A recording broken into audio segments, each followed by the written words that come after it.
back with another review for Fruits Basket. And this time we're reviewing Fruits Basket's episode 8 of season 3. Guys.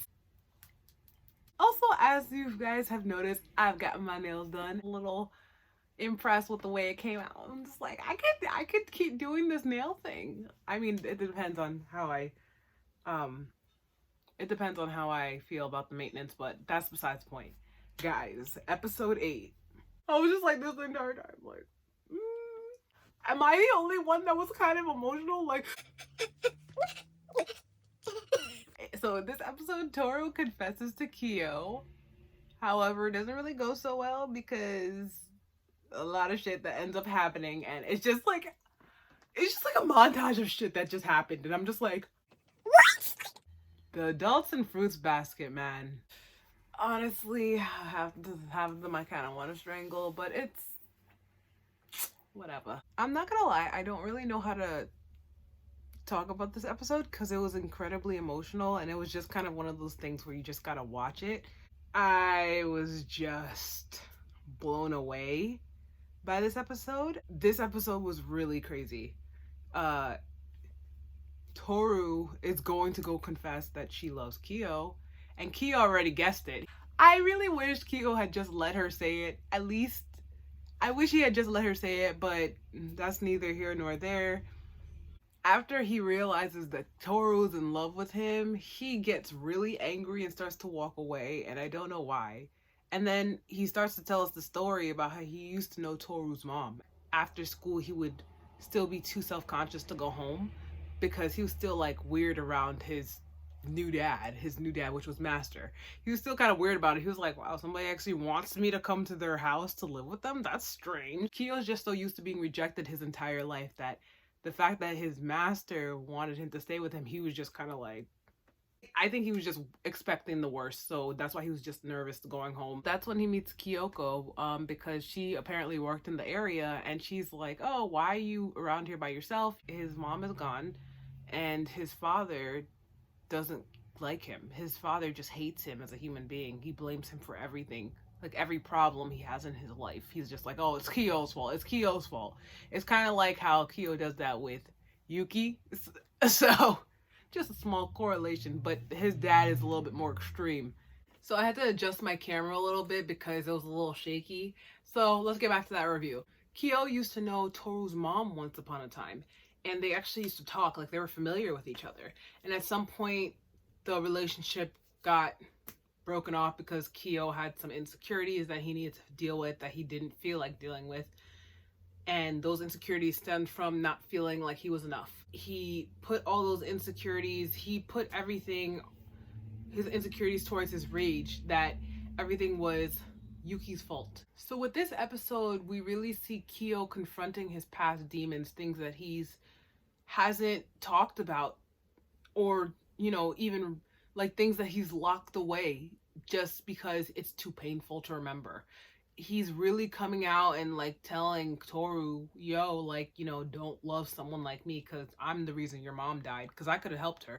So in this episode, you see Kyo becoming like really raw and really like just letting Toru hear everything, like just telling her what happened. And he's blaming himself for the fact that Toru's mom died, and he's blaming himself for that because he's saying that he could have saved her. But like at the end of the day, Kyo's not Superman. Like sometimes, hey, shit happens, and I'm not gonna lie, you were thinking about, hey, if I grab her, I'm going to transform, because when they are hugged by members of the opposite sex, they do transform into animals. So like you were also thinking about that scenario too, and that's also a tough situation to be in. Even though Kyo was saying, I saved my own skin before I thought about her life, I mean, I get where he's coming from with that. There's absolutely no reason he should be blaming himself for a curse that he didn't ask for. Like, that's not his fault. Like, it's just his situation, and he has to do what he has to do. I hate to say it, to just get by and live life. Like, hey, if it was Kyoko's time to go, Kyo had to do what he had to do to survive, and I don't think what he did was selfish. And he sees it as selfish because he could have saved Toru's mom, but he would have transformed. But I think in my honest opinion, he was just doing what he's been taught to do. Hey, make sure you don't hug members of the opposite sex, otherwise you'll transform and you'll, like, the whole secret will be exposed and everybody's gonna think you're a freak. Everyone's gonna think you're a monster. So, like, what else? What other choices was he given based on the tools he was given to live his life? Based on the tools that Kyo was given to live his life, what other choice was he given? Like, he had no choice but to let her die. Like, I hate to say it, but he had no choice but to let what happened with Kyoko happen. Because he was taught to value that secret more than he valued his own life, you know? He was taught to hide things like that. He was taught that he was an animal, he was a monster, that he was nothing. So what other choice was Kyo given? I don't think that Kyoko's death was his fault. That's just, hey, you know, I'm not gonna lie, sometimes life happens. That's definitely beyond the scope of Kyo's control. And he even blames himself for his mother's death. His mother, it seems like she committed suicide. So, because she just couldn't take care of Kyo anymore. She just couldn't take care of him anymore. And I feel like that's really sad because she really must have went through some, I don't know if it was like some sort of postpartum depression when he was like a toddler, because he was Kyo wasn't like a baby, he was a kid. He was like maybe, I want to say 5, 6 years old. I'm guessing ages here. I want to say that she was definitely going through some depression that she could not snap herself out of, but that was not Kyo's fault, and that was completely out of his realm of control. Like, he didn't have control over that. I feel for Kyo because he really blames himself for the death of his mom and for the death of Toru's mom.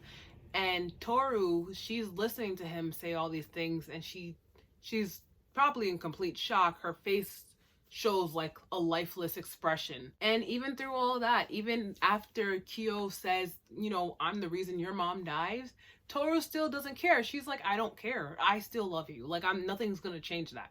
Nothing is going to change the fact that I care about you. If she didn't fall in love with Kyo, if she still would have felt that way, no, scratch that. I think she would have felt that way. I know that the way Toru talks is an act, but I feel like it's been an act for so long that it's become part of who Toru is. She's just genuinely a kind person. It's just become who she is. Like, she's literally become her father. Unintentionally, she's become like her father. Like, she didn't mean to, but it happened. It's like, oh, well, I was doing this for my mom at first, but now this is just who she is. It's just who she is. It really is just who she is, and I think she's just, like, okay with that. And like, Toru was genuinely a kind person. She would not hold something like that over Kyo's head, even if she wasn't in love with him. She would not. She's just not that type of person.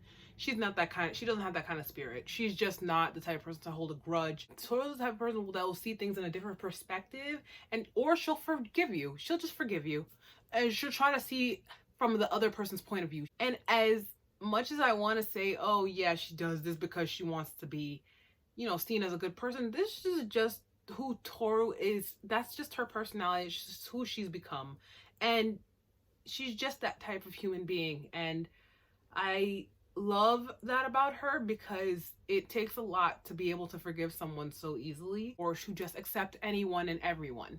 You know, it takes a lot. And sometimes people don't forgive people because of anger, you know, just because of anger, even if it has nothing to do with them. Clearly what happened to Toru's mom was not Kyo's fault. But regardless, any person that hated Kyo would have blamed him. They would have blamed him because they just don't like who he is as a human being. They just don't like him. But Toru is just not that person. She is just not that person that just will hate someone just because she heard this and such, oh, there was a possibility. Well, you know, like, she's not gonna, I just truly don't believe she's the type of person to blame someone for her problems. She did admit to the fact that she blamed her father for being gone, for how her mom handled his loss. However, she had a normal reaction. That's a normal human reaction. And I'm pretty sure she feels guilty about that. But I think that's the only time she's ever blamed anyone or made anyone the bad guy. But she's just not that type of person to normally do something like that. She's not.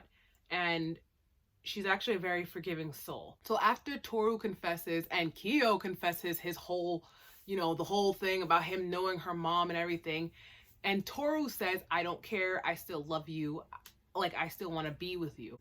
Kyo rejects her and says, "I'm disappointed in you," which was a pretty hard blow. This episode was really emotional, guys.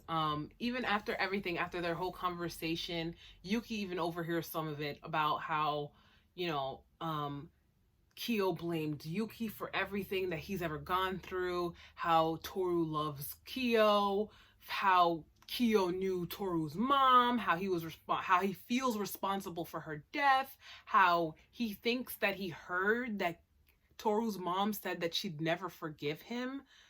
Like, and he's not even sure about that, because I had to like rewind that part. I was like, he's not even sure he heard, but he thinks he heard her say, I'll never forgive you. Kyo even says to Toru that he's disappointed in her and runs away because he's afraid to, I really believe he's afraid to admit his feelings to Toru, because he says that he trampled all over her feelings and confessed everything he had to say. And Toru looks heartbroken. She looks absolutely heartbroken. And then you see Akito in the panel. And I remember Akito had like some sort of knife or whatever in their hand. So I'm a little nervous about what's about to go down, because Akito can get kind of violent. And Toru turned around and saw Akito behind her. So I don't know what's about to go down. But tell me, guys, what you thought about the episode. I could not get through the episode without getting really emotional. It was kind of crazy. I'm about to watch the next episode because I can't wait anymore. I just can't wait anymore. I just need to know what happens. I need to know where Kyo's going, because Yuki ends up chasing him. And Toru is now about to, I don't know, with Akito. So I have to see what's going to happen next. Tell me, guys, what you guys thought about the episode. Like the video.